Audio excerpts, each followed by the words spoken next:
AbaThembu Royal Council has urged the clan to go out and vote on Wednesday. A group previously threatened to boycott the election if President Cyril Ramaphosa did not release King Buyele-khaya Dalindyebo from prison. Tommy Dixon has been following that story. He joins us now live. So the kingdom is voting next week. Tommy?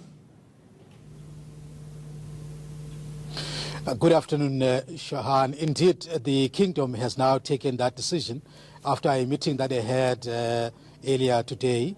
It was a very highly anticipated meeting where the Royal Council of AbaThembu was expected to clarify its position.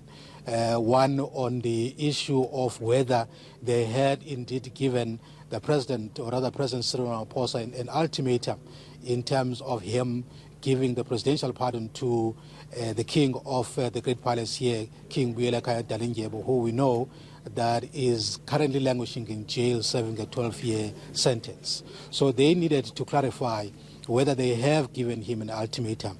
Have they told him to release President, or rather King Buyele-khaya Dalindyebo by Wednesday next week? Otherwise they won't vote if he doesn't do that. So they made that clarity today to say that no, they have not made any such a call. They have not given the president any ultimatum. This is mercy that they're asking from him to release King Buyele-khaya Dalindyebo. So they're not in a position to force him at any point to say that he must actually release him by which time. So there's no such a thing. There's no ultimatum. Secondly, they're saying that they also have not made a call that the people who reside within this kingdom must not vote during the elections next week, provided that President Ramaphosa releases the king. They're saying they did not make that call.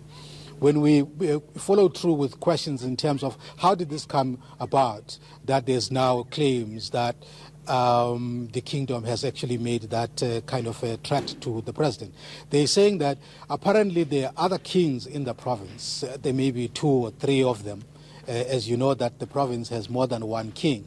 So apparently these other kings have made this call by way of solidarity with their counterpart who is in prison, to say that the president must actually release him. If he doesn't do that, they will then begin to influence the residents within their jurisdictions to actually not to vote as a way of some pressure on the president to actually release the king. They know that if they do that, if they don't vote or if they don't encourage people to go out and vote, it will be a big blow to the ANC. So that as well has been clarified to say that the kingdom itself here, the AbaThembu kingdom, has actually not said that. He has actually not said people must not go out to vote. In fact, they are making that call very emphatically that people must go out and vote next week, but they are not saying which party they must vote for, but they must just go out next week and exercise their democratic right to vote. Shahan? So Tommy, let's talk about the victims. They are now saying that they forgive the king. They do. They do. We visited some of the victims earlier today, and we spoke to them. They told us about the history, the way in which they've been tortured by the king, and some of them, they've lost houses. Their houses were burnt down, and some of them were beaten up. But over the years, I mean, this thing happened in the mid-90s. But over the years, they say they've grown now. And in as much as they've suffered during that time, but they are forgiving him. But they are quite very emphatic about the fact that they are still not going to, have respect for him. They will forgive him, it's fine, he can come back, and because they can't continue holding this grudge for the rest of their lives. He can come back, but they are not holding him in the same respect that they used to.